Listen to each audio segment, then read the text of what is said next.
Ladies and gentlemen, he has been a recipient of the Joseph Beale Prize from the Harvard University. He did his doctorate of juridical sciences from Harvard.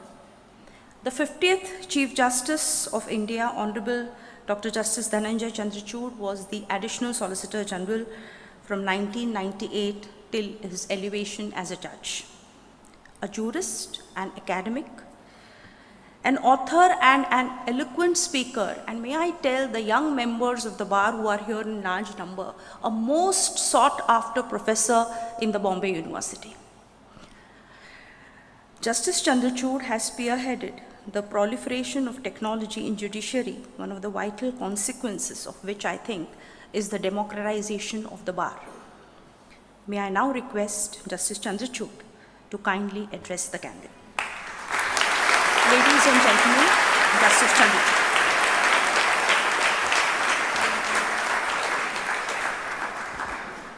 Thank you very much, Deepa. Chief Justice Devendra Upadhyay, Chief Justice of the High Court of Judicature at Bombay, the judges of the Bombay High Court, including the 5 newly sworn-in judges, you could actually form a constitution bench, as we call it in the Supreme Court. Congratulations to all of you.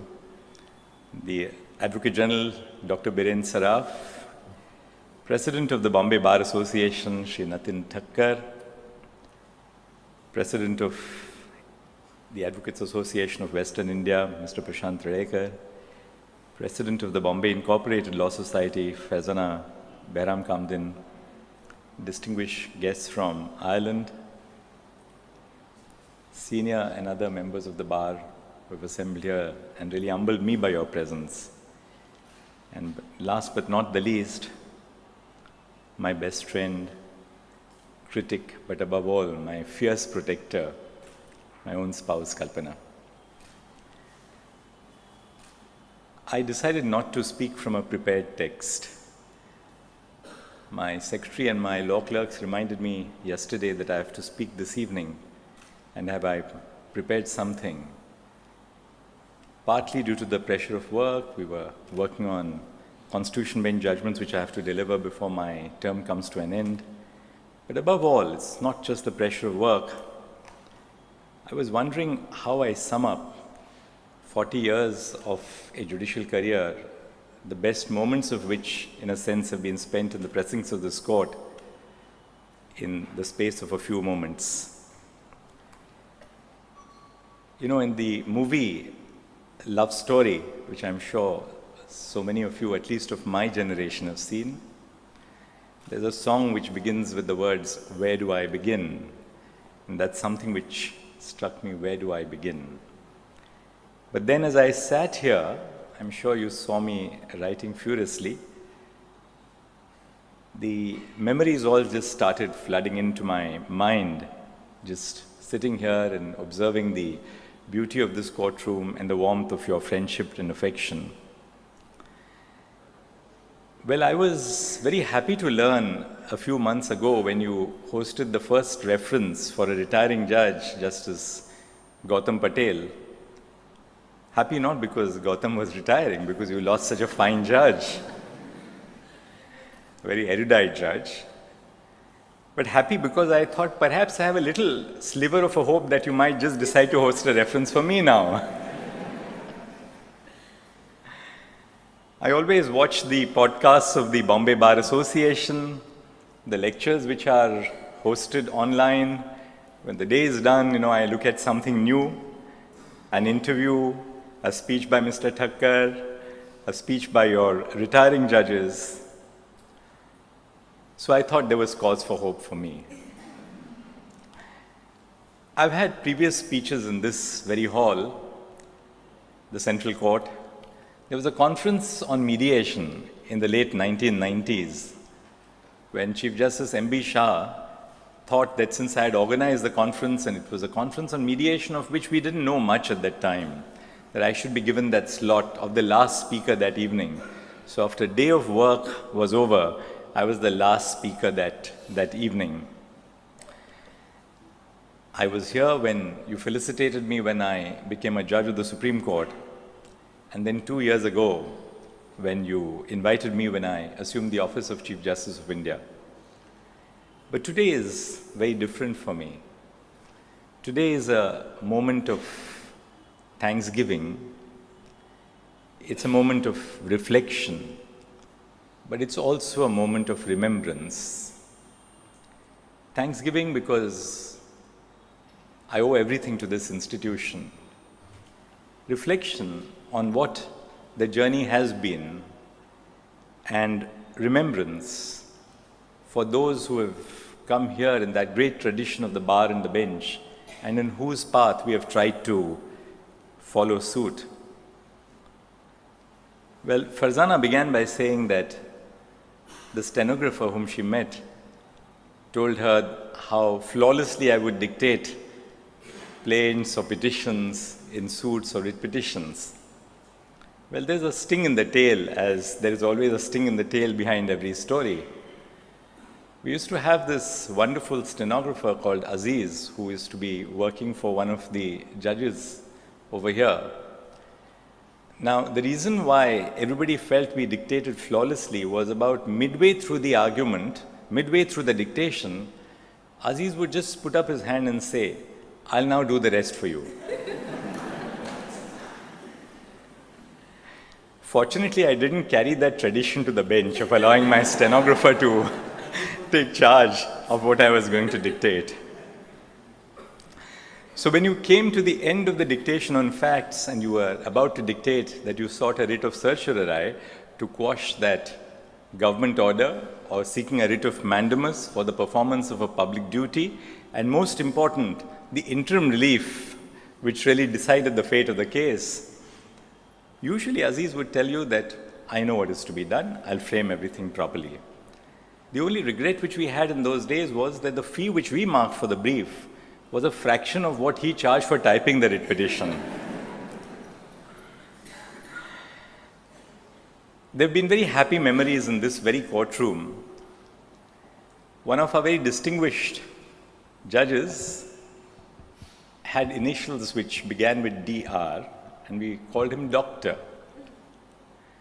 I'm saying something very complimentary, so I needn't fear of having to face a suit for defamation. Well, Doctor had a very nice brother, not as scholarly as Doctor, but yet a very loved figure at the bar, and we were beneficiaries of the briefs which he gave us. But true to the tradition of the bar, which does not know any bounds of the law of defamation or limitation, the young brother was called Compounder. Now, once in this court, the young lawyer, or not so young lawyer, was arguing before Justice Variava.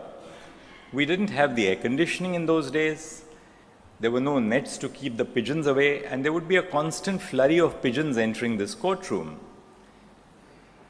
As it so happened, when he was arguing before Justice Variava, there was a pigeon dropping, which fortunately, unfortunately, fell straight on his gown. Now, there are several communities in the country, as you know, who believe that if there's a pigeon dropping or a dropping of a bird, that's a sign of auspiciousness. So a lawyer would be prone to believe that, well, that's going to result in an order in their favor.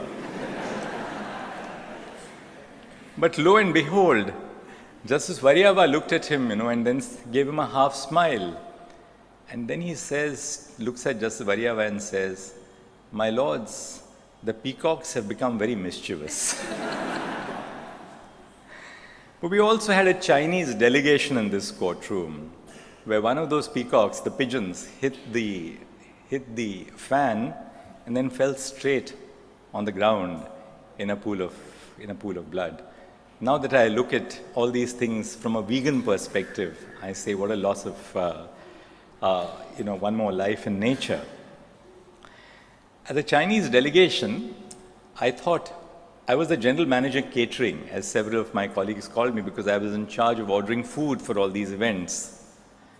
And I'd ordered all of the Indian Chinese food for the delegation, because I thought we will tell the Chinese what Indian Chinese looks like.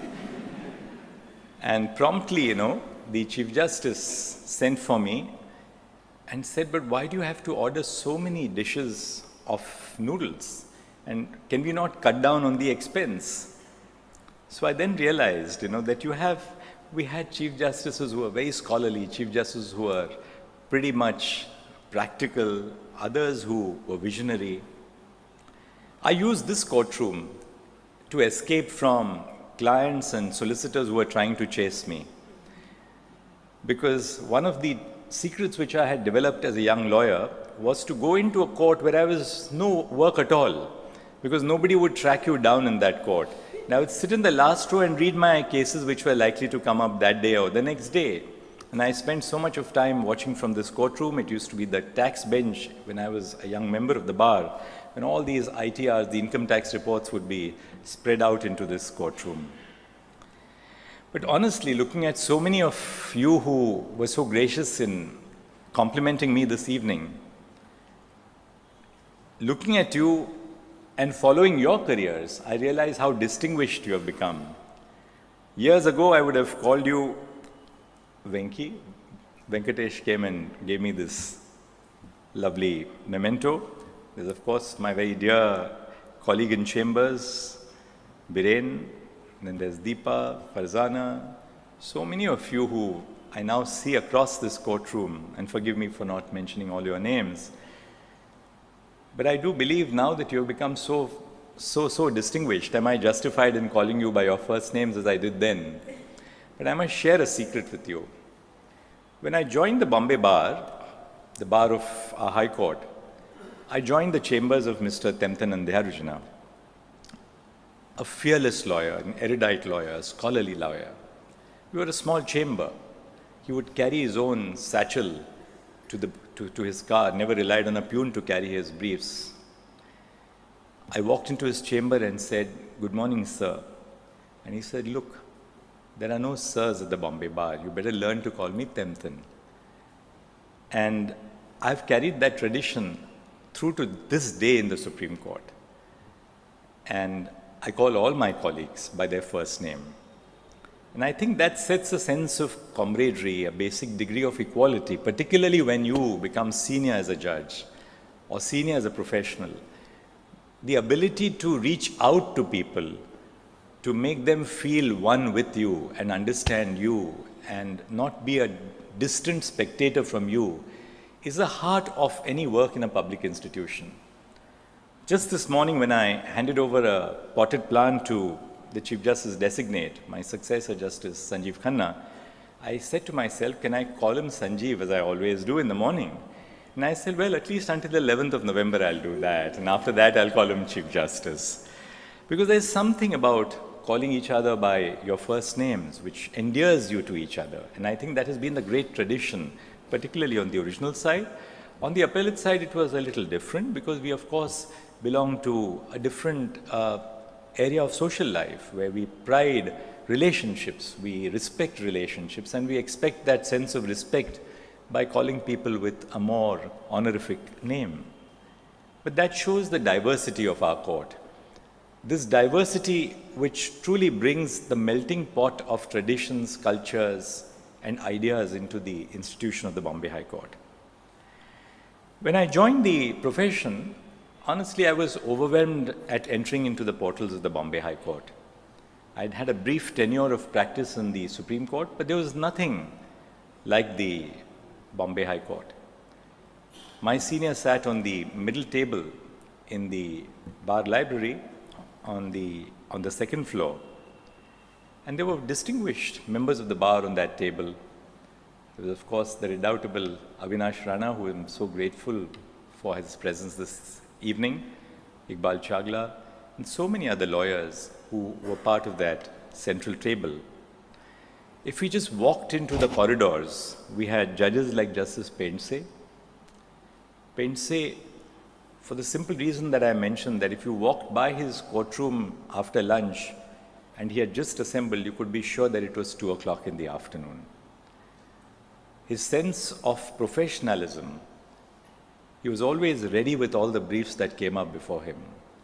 The ability to formulate minutes of the order, that taught us how to frame reliefs. Because very often, the truth or the substance of a matter lies in what relief we grant to the client, whether as judges or what relief you seek as a lawyer.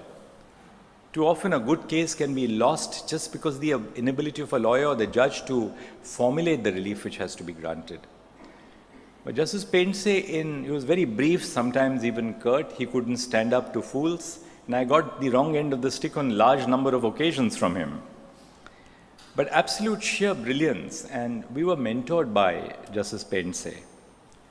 Justice P.D. Desai, a distinguished Chief Justice who came here. Calcutta's loss was Mumbai's gain. He was transferred from Calcutta to Mumbai because there was a little bit of a brawl in Calcutta. But Mumbai opened up its arms for this judge who would have a veritable darbar in the morning, trying to resolve cases through mediation at a point of time when nobody knew about mediation. And there would be family cases, labor cases, service cases, motor accidents cases, where he would be trying to resolve cases. As young lawyers, sometimes we joked about it. And we joked about it because we wanted our cases on the daily board to be called out. But now looking back in reflection, I realized the importance of what the judge did. Because he did believe that his role was not just about writing judgments, but bringing about true justice to the citizen, which he did sometimes by persuasion, a lot of times through the weight of personality which a judge commands, sometimes with a little bit of stick. But it tended to work. We had judges like Justice Lenton, fearless, sat in the tunnel court, as we called it, court number 37 on the first floor. Justice V.P. Tipnis, Justice Viju Tipnis.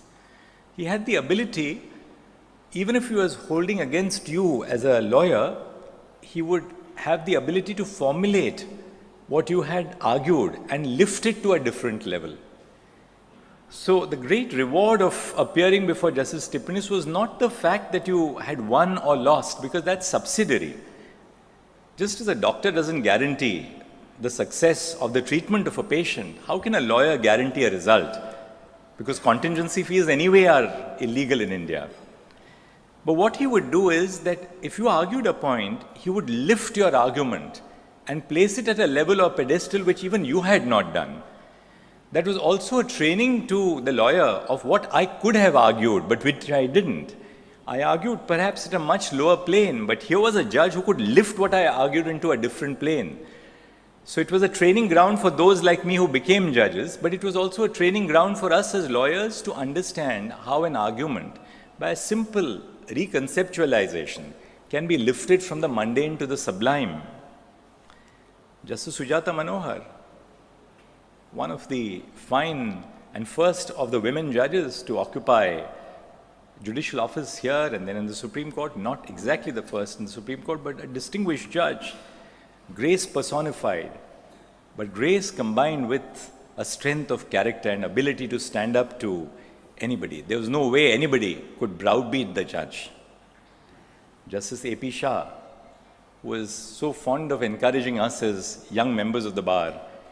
I remember at the end of a long term like this, and I'm not going to keep it very long because I know it's the end of the term and you have a 2-week vacation, I was having a dosa with my dear chamber across the road in Welcome Restaurant when my peon came running to me and said, it was 7 o'clock or 7:15, and he said, please come, I've got your gown. Justice A.P. Shah is still sitting in court on the first floor. So those were the kind of judges who really nurtured us. Justice B.A. Mota, who came in from Nagpur and succeeded so brilliantly in this court. I don't know if I have narrated this story before, but if I have, maybe you'll forgive me for narrating it a second time. I was appearing before Justice Mota and Justice Jhunjhunwala in a case involving a sugar dispute of a sugar factory. We had argued that matter repeatedly, and then on a day like this, just before Diwali, it must have been 1995 or 1996, he called us to the chamber. They were dead against me. The court was completely against me. And he said, Dr. Chandrachud, would you like to take your chance before another bench after Diwali? So we will not take up this matter. We'll release the matter. You can take your chance before someone else, perhaps? And I knew they were against me. And much to the consternation of Mr. Popat from Mullah and Mullah, who was briefing me in that case, I said, "My lords, I'm quite conscious of the fact that you are completely against me. But I'm more than satisfied that you have understood every point that you have argued, and I have nothing further to argue in this case. So please, you can reserve judgment, and I know that I'm not likely to succeed, but that's where the balance of justice in your eyes lies, and I accept it. But I don't want to avoid the court and go to another bench today." So they said, "But we are really tired. This is a long term, and I think we're not really keen now. We want to leave the court." So I bowed to him and I left the chamber. Next term, we succeeded hands down before another bench. Which really also tells you that there is some astrological element in the outcomes of cases as well. Lawyers, my own senior, Mr. Andhyarujana, ramrod straight, as someone once told me when I joined his chamber, a no-nonsense lawyer. When we used to travel to Goa, and you had all these beautiful resorts which had come up in Goa, he insisted that we'll never spend the client's money staying in a fancy resort. He would always insist on staying at the Mandui, which was near the High Court in those days, because he said you shouldn't spend unnecessary money for the clients, and you're so close to the court. We'd sit together till late hours every evening, working out cases. Mr. Sirvai, I had the good fortune of observing Mr. Sirvai in this court in his fading years. The brilliance was still there, the passion, the commitment to the cause of justice was there.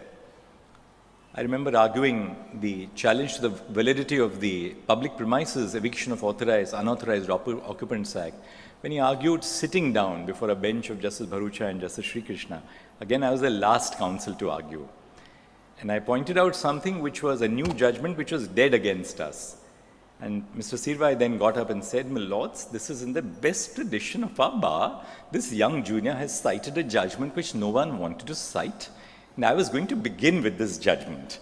And I must compliment this junior." There was once a case where I was appearing before Chief Justice Chittatosh Mukherjee. We were serial number 1 on board when Mr. Sirvai called our chamber at 10:15 in the morning. When Homi Sirvai called, my senior picked up the phone, and he was explaining to him what he was writing in the latest edition of the Constitutional Law of India on the judgment in Bachchan Singh, the death penalty case. This conversation went on from 10:15 to about 10 to 11. And my senior thought that, he was serial number, he was in the court, and I was actually in Justice Chittatosh Mukherjee's court for some small matter. So my senior handed over the phone to me and said to Mr. Sirvai, "I'll give you somebody who is the son of the author of the judgment in Bachchan Singh. So you better continue this conversation." Well, the conversation got over somewhere around 11:30. When my case was called out, Justice Chittatosh Mukherjee said, "Well, this junior doesn't have the courtesy of appearing." Judges in those days were very were very tough about passing over matters or keeping back matters, as we call it here. So my senior got up and said, "Well, please forgive my junior because he's in a conversation with Mr. Sirvai, which I had passed on to him." Mr. Nani Palkhiwala was in this court. He would never carry his own gown, and he would typically borrow a gown from one of the juniors. One of the greats of the bar who always forgot his gown in Bombay House, always took a gown from someone else, even if it was a young member of the bar, and always wore a gown, may not have been a senior's gown. That was the great tradition. I mean, look at the leveler that he was. Mr. V.R. Manohar again came from Nagpur and practiced here as the Advocate General. Even before that, we had Firoz Damania, the great and redoubtable labor lawyer. And we had a host of lawyers from the appellate side. It is said that when Motilal Settlewad would walk into the bar room on the appellate side, he would say that I have come to the chamber of experts because I want an answer to a question of civil law. Because the lawyers on the appellate side were there was clarity of viewpoint, absolute clarity on the position on civil or criminal law of procedure. And there were so many of these lawyers on the appellate side who you'd just sit across them in a conference and understand the ability to unravel intricate questions of law in very simple terms. When I became a judge, I had to confront my own fears. You know, judgeship brings you back face to face with your own fears. As a lawyer, you can hide your fears by saying, I'm not going to accept this brief. As a judge, you don't have the luxury of accepting or not accepting the brief because you have to answer everything that is on your board every day. Now, I was not a commercial lawyer. I thought that, public law was everything that there was to the practice of law. But nature has a very unique way of confronting you with your worst fears. And I was confronted with my own worst fears when I sat on the commercial bench. On my first or second day in the court, when I was sitting on a division bench with Justice A.P. Shah, I was open-mouthed. Because honestly, I was a little overwhelmed by the experience of sitting as a judge. In the first row, there was a fairly, there was a friend of ours at the bar who was sitting in the first row, and he opened his mouth exactly in the same manner that I was opening my mouth. When I suddenly realized that he was imitating me. Now, I was opening my mouth because I was just overwhelmed by the experience of suddenly making this transition from the bar to the bench. But then I realized from that little gesture that it's always nice to keep your mouth shut when you're a judge. I try to do that sometimes. But I was also told by Justice B.N. Srikrishna once that, judges tend to be talkative, particularly in the after-lunch session, if only to ward off sleep after a heavy lunch. I learned from this court the great tradition of dictating judgments in court. I think this is one great tradition of our court, of not reserving judgments. So when I get a letter, and there's so many letters which come to the Chief Justice of India, there's almost nothing in the judicial system which is not brought to your attention. I'm told that, some judge has 300 judgments which are pending and which have not been delivered. And I say that, the only answer to this is to deliver judgments in court, which we learnt as judges of the Bombay High Court, because that brings a sense of clarity. The importance of dictating judgments in the court, as we learnt here, was that at a certain point, when a case is being argued, you are rotating the structure of the judgment in your mind. Now, whether or not you actually deliver judgment in a court, it may be a very complex case where you may not deliver judgment because it's going to be... There were times when judges were known to have delivered judgments for 7 days. For instance, the Lakshmi Cooperative Bank case. Judgment was delivered for 7 days on an end. I don't think judges today of the Bombay High Court, they had that luxury because your board would get clogged. But what happens really is, by developing the art of dictating judgments in the court, you learn how to rotate the structure of the judgment in your mind. And I have carried this even when we are dealing with important cases in the Constitution bench. Several of my colleagues have asked me in the Supreme Court, how do you dictate immediately after arguments are over? And the answer to it is very simple, that when lawyers are arguing and you're in this parley with lawyers, you're constantly trying to develop a structure, not merely of the law, not merely of the facts, but how you're going to craft your judgment. And that is something which we learned from the High Court. My first opportunity to preside over a division bench, which came after almost 11 years of being a judge, was to preside over a tax bench. And when Justice J.N. Patel told me that I was going to preside over a tax bench, I said, but I haven't really done that much of tax work. So he said, that's exactly the reason why I've given you tax work. I want you to be challenged in whatever you're doing. So we learned to be challenged, but just as we learned as young judges, as fairly middle-level judges, as senior judges to be challenged, we had this great assistance of the bar. There were lawyers who would appear before you, and you knew that there would be not even one element of prevarication. You could actually take your notes on your notepad and dictate a judgment without consulting the relevant pages of the brief. So particularly for the young lawyers, I want to emphasize the importance of being ethical in the practice of law. In our effort to, tide over the competition, and that competition at the bar is becoming so intense today, there's a tendency to cut corners. Judges with the great burden of work may not be able to fathom every corner of a case, and maybe you'll get away with it by having perhaps hoodwinked the judge into not realizing that there was some other point in the case, especially if your lawyer on the other side is not vigilant enough. But the law has a tendency of catching up with you. And it is so very important, therefore, to be fair to the court. because that is something in a reputation of a member of the bar which sticks. I know as a judge that there are some lawyers who I know will never be easy on the truth. And I do believe, therefore, that I can expedite the disposal of a particular case because what they tell you in court will be the absolute truth in the case. Whether they succeed or fail is subsidiary to the cause. As commercial lawyers, we got tremendous assistance from the members of the bar on the commercial side. This is the home of the commercial bar. Mumbai is the home of the commercial bar, and I think that is what has sustained the image of the court as one of the leading commercial courts in the country. Something that we have to keep up.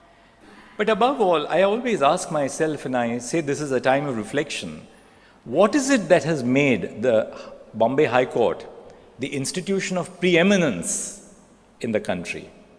Why is it that we pride our judges?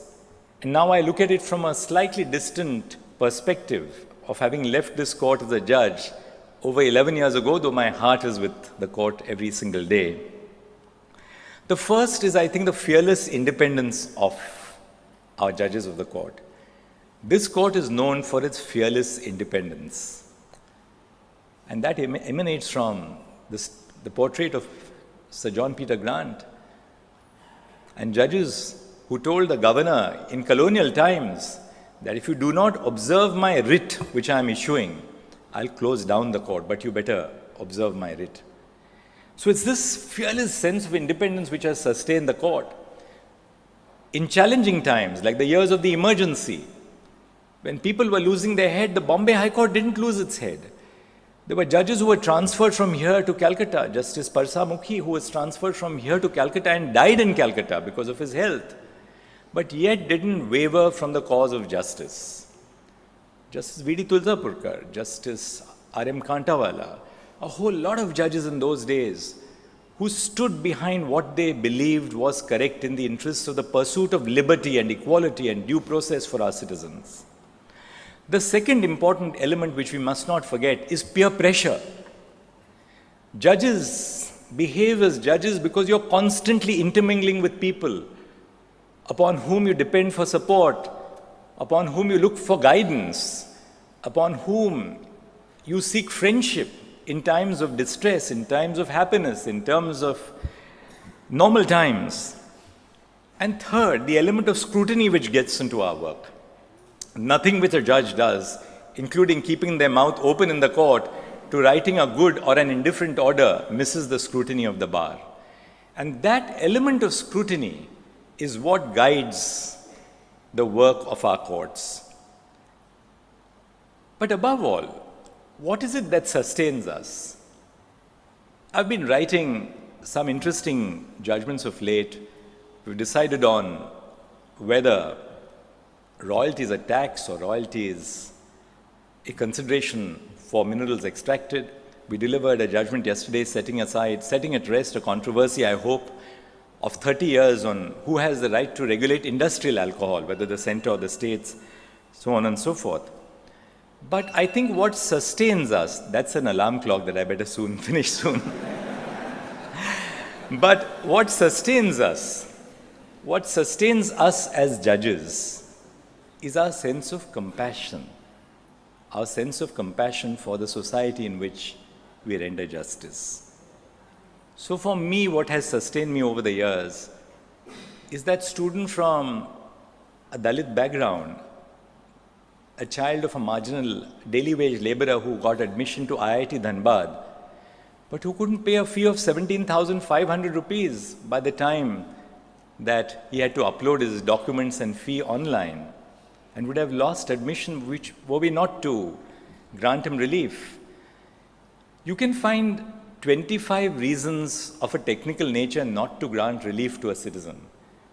But to my mind, one justification to grant relief is all that is necessary. Or just this afternoon, we had a student with muscular dystrophy who was denied admission for the MBBS degree course. And the medical board said that, well, the percentage of disability is 88% and therefore above what is acceptable for admission to an IIT. And I said to myself, what do these statistics mean? Ultimately, it's a question of the dignity of a human being. And so we granted him admission. And I said to myself that these are the things which sustain us. Or in this very court, when once we resolved a business dispute in a transportation family on the first floor, I realized in the afternoon that there was somebody who was singing in my court. And I said, I'd never experienced somebody singing in my court. You now have these mobiles which go off in your court, but nobody sings in the court. So there was somebody who was singing in my court in the afternoon. And I said to my Shirasidar, I said, who is it who was singing in my court? When somebody got up and said, Judge, please forgive me for this little singing which is going on. Our family was battling this litigation for the last decade and more. Our mother, who is in her 90s, wouldn't listen to us. She insisted in coming back to your court and to sing a song, a shabad, as a blessing to you. What do you do? Where do you find answers to this? Technology you have referred to. I had a very interesting experience today, and I'll close with that. I had to call a colleague for dinner, and we decided to invite their family, so I was calling up his daughter. Now, I had in my mobile, one of my problems is I always store mobile numbers, even if I may or may not be returning the call again. So I had stored the mobile number, but I had two people by exactly the same name stored in my mobile of two different individuals. Now I called the wrong person, and I right away started talking about the dinner next week, how her parents have agreed to very graciously come and have dinner with us. And she said, but sir, I think you've got the wrong person. This is the wrong whatever person that you're talking to, and she mentioned her name. Well, I've been trained at the bar, so I immediately flipped the conversation and said, well, how are you doing at the bar? Not to be phased out by the conversation. So she said, well, so, I've just had a small baby. I've just delivered a baby. So practice is kind of off and on. And she said, I wish the video conferencing were a little more robust. If it were, I don't think I would have had to stop my practice merely because I've delivered a child. And that sort of stayed with me for the whole day. And I said that obviously we have to do something, because if we have to make our profession a more gender equal profession, an inclusive profession, why should we be in a situation where young women who, as a result of familial responsibilities, are juggling manifold tasks at home?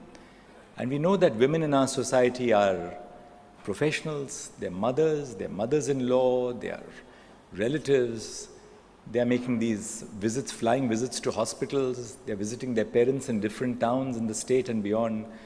Why should it be that we should not create equal conditions where we make our courts as worthy places as places where women can succeed at the bar? Why does a woman have to behave like a man in order to succeed at the bar? In other words, to give up familial responsibilities. I think it's important that therefore courts across India use the benefit of technology for truly reaching out to citizens, for truly reaching out to professionals. Because my purpose in technology over the last 5 years has not been to make technology as some newfangled idea which we implement. Of course, we have a war room in the Supreme Court which we opened up to the journalists last evening. We have a data center which is coming up, which is going to house all our servers. Our data is on the cloud, and I could bore you with all the technical details, which I'm not going to do. But together with all these initiatives, the idea is to make life easy for common citizens. And truly, truly, that has been my mission. Well, I began by saying that it's a time of thanksgiving, it's a time of reflection, and it's a time of remembrance. It's a time of thanksgiving because every time that I come to the portals of this court, I think of all those who have come into this court in the great tradition of the bar and the bench, who have created the foundation for others to follow in their path. And the true virtue of a good leader, whether at the bar or on the bench, is the kind of talent which you nurture when you leave that institution. So when we talk about Thanksgiving, and I will not mention so many more people because they are still with us. Many of them are my own colleagues in the Supreme Court who have mentored, trained youngsters at the bar. But the reason I mention this is that at a time of Thanksgiving, as it is for me, it's important to remember that we are not standalone creatures who rise out of the ashes, so to speak, but we are really instruments in this great tradition of our court, a tradition which has been born and which has been sustained by the cooperation between the bar and the bench. Reflection. Reflection for the simple reason that there are n number of smart people in the world. One person has to become the Chief Justice of India. And I've always believed that it's important to accept what you have been granted by nature and by destiny and providence with a sense of humility. Also because the field of knowledge is far greater than either our repertoire of intellect or vision of any single individual. And I realize this every day when I hear an argument, when even a young junior at the bar surprises you with the kind of vision which has been put into the arguments in the case. And remembrance. Remembrance at the thought of those who unfortunately are not here, who've occupied these glorious benches in this court. And therefore, I conclude my presentation this evening by thanking each one of you. Many of you who have been people with whom I've associated at the bar, my opponents, people who have worked with me, people with whom I have worked with, people who have given me that first breakthrough at the bar when I didn't have any case, only so that I could get that first appearance in court. It's because of this great tradition of sustaining juniors at the bar that our court really continues to flourish. I said I'm not going to begin with a prepared text. I didn't have a prepared text. I wrote something out. It came straight from the heart. I began with, where do I begin? I'm not ending as yet. And I will therefore just conclude by saying, where do I begin? There's a lot more to be said, and hopefully you will hear more of me, both formally and informally. Thank you very much for making this a memorable day in my life. Thank you. Namaskar.